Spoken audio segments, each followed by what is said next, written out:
اللهم صل وسلم وبارك على سيدنا محمد وعلى اله وصحبه وسلم. ازيكم حبايبي؟ عاملين ايه؟ يا رب تكونوا بالف خير وصحه وسلامه.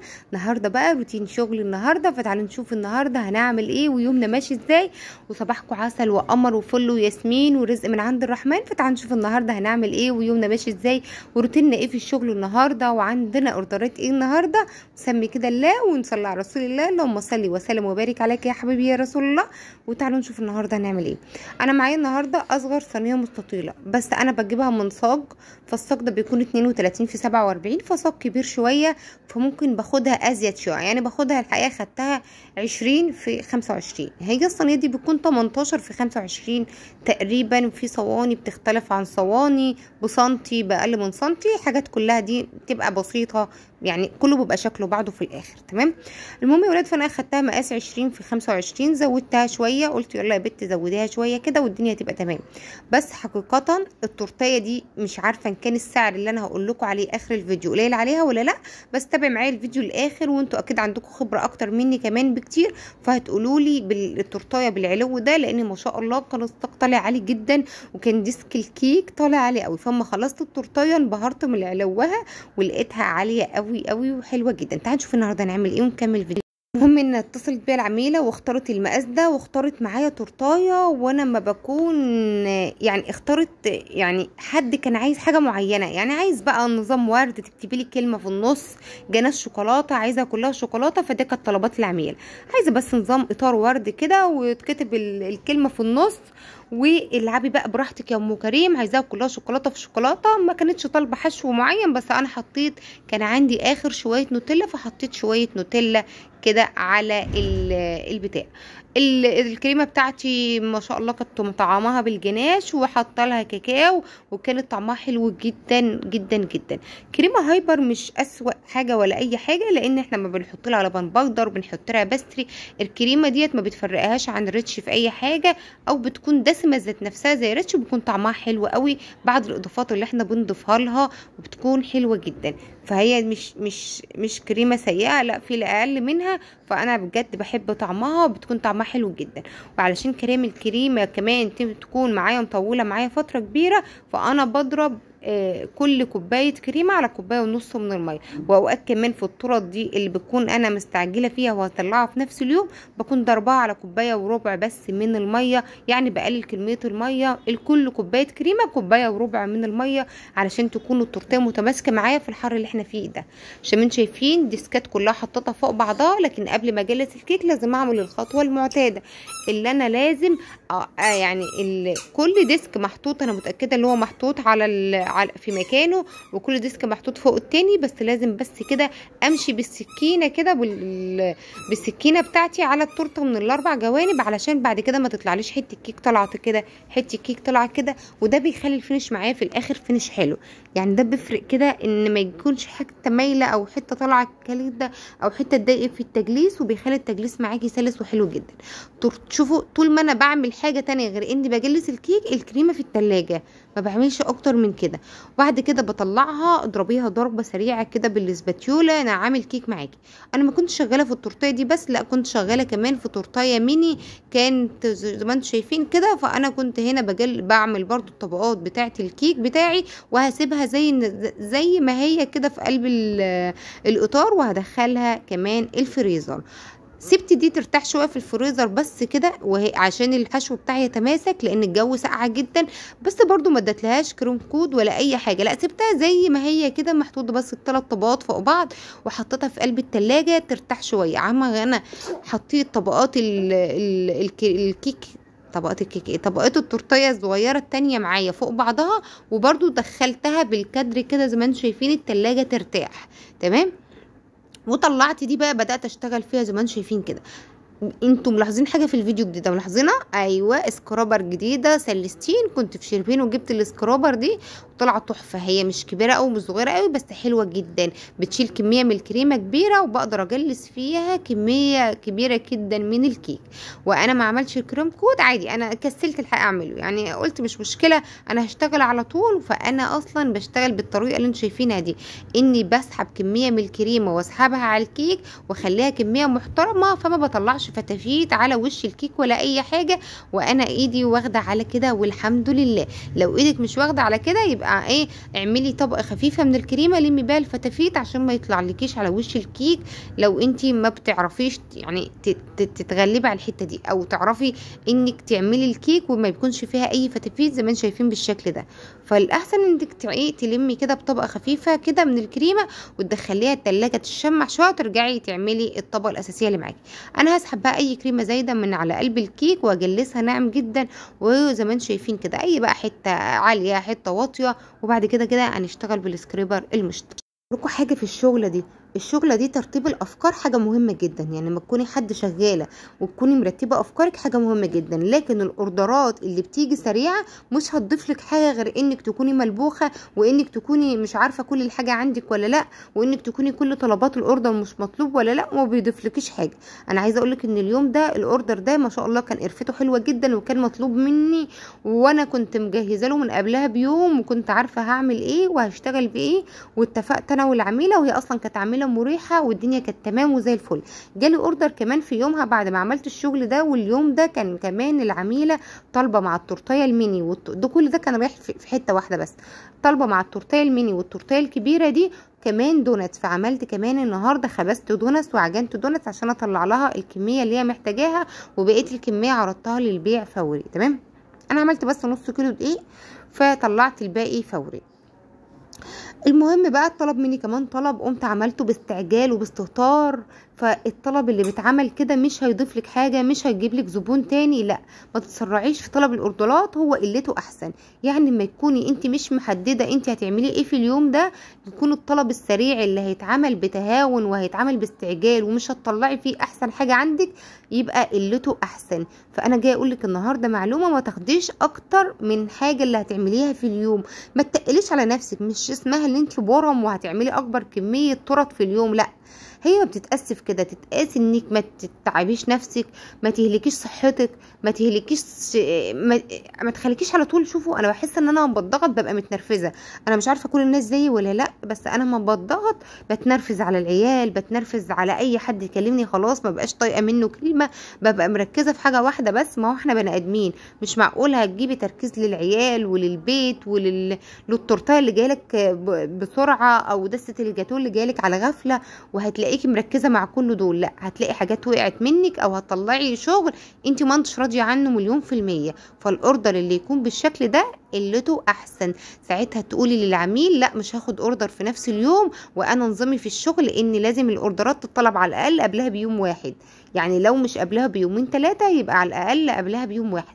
لكن الاوردر المستعجل ده مش هيضيف لك حاجه، لا بالعكس هيوترك وهيصربعك، وممكن تكون عندك قاعده في نفس المقاس او ما عندكيش، ممكن يكون عندك شغل حاجات للزبون ده او ما عندكيش، ممكن يكون محتاجه تطبعي الطوبر ومش هتعرفي تطبعيها في الوقت ده. كل الحاجات دي ممكن تزنقك وتوترك وتصربعك. قولي لنفسك حاجه واحده بس، ما دام مش هطلع شغل انا راضيه عنه يبقى قله الشغل ده احسن، والاوردر ده اني اكون ما لغتهوش احسن. انا جاي النهارده بنقول لكم تجربتي صعب وطويل، وفي الاخر قبلت اوردر ما كانش المفروض اقبله. الحقيقه كانت تجربه سيئه مش تجربه احسن حاجه. كمان جلست التورتيه الصغيره شلتها من الكادر بتاعها وجلستها وحطيتهم الاثنين في قلب التلاجة. ما شاء الله دي طالعه لواء ما شاء الله، ودي لواء ما شاء الله. تعالوا بقى ندخل على الدوناتس. كانت في واحده حبيبتي في فيديو الدوناتس قالت لي يا ام كريم قولي لنا انت بتقطعي بقطعه قد ايه. القطعه اللي انا بقطع بيها 7 سم، وانا قستها معاكي زي ما انتم شايفين كده. انا الحقيقه ما كنتش عارفه هي قد ايه، فقستها هي 7 سم حبيبه قلبي، فبقطع بيها وبطلع القطعه ب10 جنيه. لو تقدري تطلعيها اكبر من كده، او انتي ال7 سم دول لا اطلع من فلوس اكتر من كده، ده على حسب السوق او حسب المكان اللي انت فيه. ما تتقيديش بال10 جنيه اللي انا بقولك عليها دي، ان انا بطلع قطعه الدونات ب10 جنيه بس، ده تبع الميزانيه يعني ايه اللي حواليا. التورتيه الصغيره الصاج بتاعها كانت بقى منه اسبونج، فعملت 5 بوكسات زي ما انتم شايفين كده. والحقيقه انا في اليوم ده من كتر يعني اللبخه اللي انا كنت فيها ما طلعتش بوكسات ايه 10 طواجن 5 طواجن، ما طلعتش الطواجن دوم الا تاني يوم، بس بحتفظ بهم زي ما انتم شايفين كده، بسيبهم في قلب الطواجن بتاعتهم زي ما هم، وبحطهم في قلب الفريزر زي ما هم. بطلعهم تاني يوم اضرب الكريمه واشتغل عادي. ودي الطريقه اللي عادي ممكن ابيت فيها كيك، انك تكون في علبه محكمه الغلق. وعايزه اقول لكم ان العلب اصلا بتاعه الطواجن دي عادي بتتقفل حلو جدا، مش هتنفش معاكي الكيك. فانا بحطهم في نفس العلب بتاعه الطواجن دي، واحطهم في صينيه كده واحطهم في الفريزر. هما اصلا كانوش كميه كبيره، كان 5 طواجن بس. عملت الدوناتس زي ما انتم شايفين، هروح اقليها وافنشها واخلص فيها، لان الدوناتس احنا كنا منزلين فيديو دوناتس قريب. شايفين بقى ارتفاع الدوناتس عامل ازاي، وبتعامل معاه بالشكل اللي انتم شايفينه ده. احنا بما اننا منزلين فيديو دوناتس قريب، فانا مش هقولك اي حاجه عن الدوناتس، لا ارجعي الفيديو الدوناتس اللي احنا عاملينه اخر مره، وهتشوفي العجينه عجينه خطيره هشه، بتطلع معاكي نتيجه حلوه جدا من الدوناتس. ودي النتيجه اللي انا بعتمدها على طول. فينا مدارس في قلب الدوناتس تقولك انا مش بعتمد على التخمير بس او الخميره بس في قلب الدوناتس، وفي ناس بتعتمد على البيكنج باودر والخميره. فدي صح وده صح، ولو عملت دي هتلاقيه روعه، ولو عملت ده هتلاقيه روعه. فكلها صح وكلها زي الفل تمام. بس انا بحب اعتمد على الاتنين، على البيكنج باودر بس بكميه بسيطه، وعلى الخميره في نفس الوقت. هعمل ايه بقى؟ التورته دي زي ما انتم شايفين كده كانت مطلوبه مني اطار وردات، ووردات باحجام مختلفه. فهي كانت اصلا انا بعتلها صوره وهي قالت لي اعملي لي زي دي تمام. فانا حبيت هذه الوردات عشان تنطق ويكون شكلها حلو، تكون بالوان كمان مختلفه، بس انا متحدده ان انا عايزه اعملها شوكولاته. فالمهم جبت بقى الوردات بتاعتي او كريمه حبات صغيره، وبدات الون مع بالكاكاو والجناش علشان تديني لون مختلف من الوردات، او الوان مختلفه كلها من البنيات، باختلاف بقى الدرجات، البيج شوية والأفتح فالأغمق فالأغمق فالأغمق، وكلها هنعملها مع بعض عشان تشوفي بقى. عملت بس إطار كده، وبعد الإطار ده هدخلها التلاجة. ما كانش ينفع أحط جناش التورتيه كلها على بعضها ماشي، علشان في الحر اللي احنا فيه ده، ممكن على فكرة في الشتاء تتعاملي كده عادي، لكن في الحر اللي احنا فيه ده هيكون الوردات تقيلة، وممكن تكون فاصل بين الجناش بتاعك والكريمة، وتسيح منك وردة، فوردة تقع منك على جنب. فانا اخترت ان انا اعمل بس الروزتات كده، وبعد كده اعمل كده الوردات كده على الكريمة مباشرة، هتكون ثابتة اكتر، وتكون التورتة مرتاحة اكتر. وبعد كده هنروح نعمل ورداتنا بالاطار بتاعنا. عملت شايفين داير ما يدور، حطيت وردات بالتب الوردة المقفولة، يعني التب عادي بتاع الوردة المقفولة، او تب البتوفور، خلينا نقول تب البتوفور. وبعد كده غمقت اللون سيكا وعملتها بالتب بتاع الوردة المفتوحة اهو، ده التب اللي بعمل الوردة عادي. فالمهم كده انا وزعت وردات من دي ووردات من دي، وردة كده وردة كده زي ما انتم شايفين كده، واحدة طالعة عن واحدة، واحدة داخلة وواحدة طالعة، المهم بشكل مش مترتب او شكل مش جنبه بعضه. وبعدين جبت تب البوتوفور تاني، وبدات اوزع وردات ايه اللي هي المقفوله عادي، الشكل العادي اللي بيعمله تب البوتوفور. فبدات كده اوزعه كم واحده هنا هنا هنا هنا، وهنا بقى بدات اجيب تب اللي بعمل ورقه الشجر، وحطيت فيه برده كريمه، وبدات اعمل كريمه عشوائي بالشكل ده، يعني ورقه شجر نازله كده، او زجزاج نازل من الناحيه دي وزجزاج نازل من الناحيه دي، وبرده بدي شكل حلو. كمان عندي تبات صغيرة، بدأت نفس التبات اللي هي الوردة المفتوحة، الوردة بتاع البتوفور والوردة المفتوحة، وبدأت أوزع فيهم وردات صغيرة زي ما انتم شايفين، بس برضو بدرجة بنيات مختلفة عن اللي أنا عملتها، يعني غمقت سيكة أكتر وعملته زي ما انتم شايفين كده. بدأت إني أوزع الوردات في كل حتة فاضية، شايفين بقى علشان في الآخر الإطار بتاعي يطلع شكله حلو. مليت كل المكان الفاضي وردات صغيره بقى بالتبات الصغيره، اي مكان فاضي عملته ومليته زي ما انتم شايفين.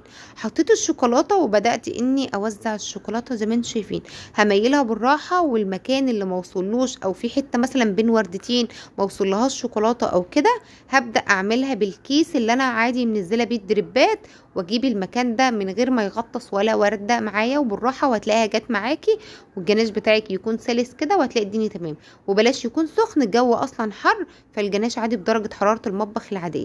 لو في حته ما جاتش بين وردتين او حته مزنوقه، بجيبها بالكيس زي ما انتم شايفين عشان كله يبقى زي بعضه. هدخل بقى الجناش ده كده في التلاجة، خلاص يتماسك والدنيا تبقى تمام. كل حته كده ما جاتش بدات اجيبها بالكيس ده. هدخلها التلاجة هتتماسك شوية وبعد كده اطلعها. انا كنت عاملة هنا بس كان في كام حاجة كده، حسيت ان محتاجة كده وردة كده هنا وردة هنا وعملتها.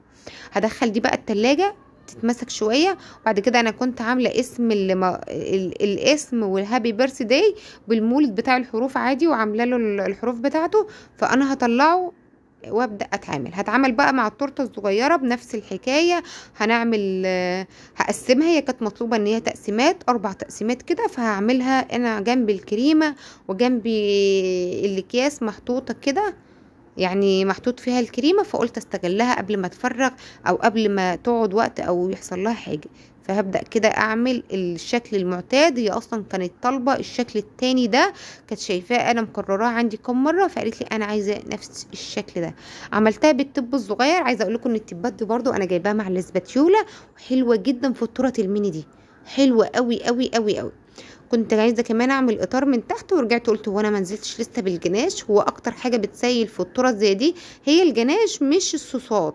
فبعد كده انا افتكرت، يعني انا قلت هو انا ليه الاول ما حطيتش الصوصات، استعجلت افتكرت، فقمت رايحه نازله بها بالجناش. قلت هحط الجناش وبعد كده النوتيلات مش هتسيل معايا ومش هنزل بنازله جامده فيها. بس كده اهي، ولا حتى الجناش سايل وكانت زي الفل. وابدا كده اكمل بقى في التورتيه التانية. انا هنا كنت مجمعها هابي بيرث داي، فقلت اما اشيل والاسم اللي كان مطلوب. وهنا ابني كان واقف جنبي، قال ايه بيساعدني، قال جاي يسمعني، جاي بيقول لي كلام وفارش لي السما احلى، قال جاي يساعدني، ده جاي ناحي فيا. احنا غنينا يا اولاد. يلا بقى نشوف هنعمل ايه ونكمل بقى الفيديو بتاعي. عايزه اقول لك الاطار كان شكله حلو جدا، بس لازم حاجات كده تنطق الدنيا. زي ايه مثلا ومش موجود عندي؟ كنت عايزه ضغط ايه يتنفخ كده في الورود دي، تلمعها شويه او تديلها ضي، فده كان هينطق الورود دي. بس عايزه اقول لكم ان الورود دي على الحقيقه شكلها تحفه حلوه جدا. بدات اجمع كلمه هابي بيرث واجمعها زي ما انتم شايفين واحطها. بس كان مطلوب حاجه على الورود دي، تحطي شوكولاتات وتكتري. يعني ليه يعني انا عايزه اقول لكم ان الورود كانت شكلها حلو جدا كده، بس هي كانت المطلوب ان انا احط فيها شوكولاتات. وكتر الشوكولاتات يا ام كريم، هم هيحسسوني انك تتوصي بيا في تكتير الشوكولاته. يعني هو كده تتوصي بينا في ايه يا ام كريم، وتعرفي ان احنا عزوز عندك انك تكتر الشوكولاته شويتين 3. هي دي سلو بلدنا. هو كله عايز كده. فالمهم كده هابي بيرث داي كتبتها، كتبت اسم منى كان منى، والرقم اللي كان مطلوب اللي هو 14. كنت حامله الحاجات دي كلها ما كنتش حابه ان انا اكتب، وكنت عاملاها بالشوكولاته. تمام. كنت الحقيقه بقول لا، يمكن بعد الضغط ده كله يبقى ايدي في الكتابه مش اظبط حاجه، فانا الحقيقه بحب ان انا اطبع في الشوكولاته البيضاء واحطها وخلاص. عامله بقى شوكولاتات، وهبدا اوزع الشوكولاتات دي على الورود دي كلها، وهبدا احط لولي من الصغير اللي خالص الناعم على الورد. بجد برضو فرق معاه وكان شكلها حلو قوي. هوزع بقى كل الشوكولاتات زي ما انتم شايفين. الشوكولاته دي بتبقى شكلها حلو قوي، حطيتها في الجنوب كده واللي هي ورقه الشجر دي. وكمان المعلقه قلب كده صغير. المولدات دي كلها ابني هنا كان واقف بس يسلك لي المولدات ويقول لي حط يا ماما الترس الصغير. المهم بقى شويه شوكولاتات يا اولاد، وزعت لها شوكولاتات زي ما تقولي قولي اهو، يعني انا ما بخلتش، وزعت شوكولاتات وظبطت الدنيا والدنيا بقت تمام. حطيت كده برضو معلقه على جنب الناحيه دي، والناحيه التانية بتهيالي حطيت حاجه بيضه بقى على جنب وخلاص. دي البتاع حطيت اللولي وكده التورتيه جاهزه. تعالوا اوريكم بقى الشكل النهائي. مش عارفه انا طولت عليكم ولا ايه، بس ده طبعا المطبخ بيبقى حواليا بيبقى عامل كده. هوريك الشكل النهائي. حسيت ان هي محتاجه حاجه حمراء، اي حاجه فيها شوكولاته تحس ان هي محتاجه حاجه حمراء على طول تنطق الدنيا وتبقى جميله. وحطيت برضو كده كريسبي من ده على الوردات دي، وبرضو الناحيه التانية اخترت بس كام ورده، ما حطيتش على كل الوردات. وبس كان الشكل النهائي للتورته. انا عايزه اقول لكم ان العميله قالت لي كلام حلو جدا. بعت التورته دي بقد ايه يا ام كريم بالشكل ده بالارتفاع ده؟ بعتها ب 280 جنيه. ممكن يكون التورته ب 280 جنيه الارتفاع ده تكون رخيصه بالنسبه لي، بس ممكن تكون مظبوطه بالنسبه لحد تاني. بالفينش اللي انتوا شايفينه ده ب 280 جنيه. فينش كان شكله حلو قوي، عجبني الشكل، عجبني وجديد وما عملتوش قبل كده. فانتوا قولوا لي ايه رايكم في الشكل ده. فكره التورته دي لو تورته الوان كنت احس ان هي حلوه وخطيره. فانتوا قولوا لي ايه رايكم، لان هي كانت صورتها التورته الوان. فانتوا قولوا لي ايه رايكم شكلها عامل ازاي. وطالعه حلوه ولا طالعه وحشه، وبالشوكولاته حلوه ولا وحشه. وتعالوا نكمل معانا نشوف اليوم ماشي ازاي. هوريكم بقى الدونات. كنت برضو ساعتها يعني انا ما بين ما بريح التورته في التلاجة وادخلها وانزلها، بعمل انا بقى الدوناتس وحمرته وسيبته يهدى، ورجعت حطيت عليه الصوصات بتاعتي والنوتيلات بتاعتي، وده الشكل النهائي للتورته. ايه رايكم؟ ازاي حبيها زي ما انا حبيتها؟ قولي ايه رايك في الشكل ده. الله، شكلها كانت حلوه جدا بجد، انا حاسه ان التصوير ظلمها، فحبيها كانت تورته زي العسل كده. ودي الشكل التاني، انا عملت الشكل ده معاكم قبل كده. ودي اشكال الدوناتس اللي احنا هنعبيها معاكم النهارده. بعبي كل 5 في طبق، وببيع الطبق ب50 جنيه، وبحطهم بالشكل اللي انتوا هتشوفيه ده هنا كده اهو. كل 5 في طبق، وبحطهم كده 4 تحت. يا دوبك الطبق ده طبق الوجبات اللي انت بتجيبيه عادي، بدل ما احط حاجه علبه تكون مكلفة اكتر من الطبق ده. الطبق ده سعره 1.5 جنيه، فهي اصلا الدونسية مش هتستحمل علبة ب5 جنيه. يعني ال5 دونسات دول ما يستحملوش حق علبة ب5 جنيه، فدول بتكون اقتصادية بالعلب اللي انتوا شايفينها دي او بالاطباق دي. فالطبق بيكون الطبق ده بيكون ب50 جنيه، فيه 5 دونسات محطوطين كده. هشيل الصواني بتاعتي اللي انا كنت سايباها بس تهدى كده عليها، وهحط الاطباق واوريك الشغل بتاع النهارده كله كده. هنرصه كده على الرخامه بعد ما اكون يعني خلاص حطيت بقى العده بتاعتي وكل النوتيلات، كل حاجه دخلت الضلفه، وبدات امسح الرخامه والشغل يظبط شويه شويه مش قوي، وادخل كل حاجه ناحيه الحوض اللي عايزه تتغسل، فالدنيا بتبقى اهدى شويه. زي ما انتم شايفين كده، دول التورتتين اللي طلعوا يومها، وده الدوناتس اللي طلع. الفيديو بتاعي النهارده خلص. لايك الفيديو